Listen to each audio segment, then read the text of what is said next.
time now for your retirement in perspective. I'm here with Bob Horne. He is the CEO and president of NuVenture Financial Group.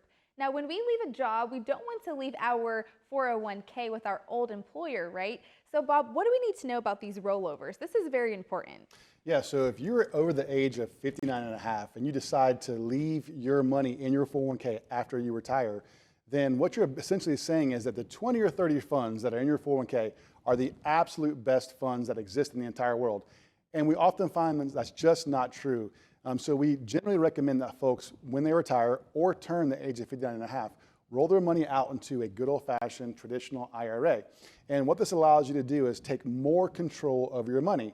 There are literally thousands of different types of investments that could be better than what you have in your 401k.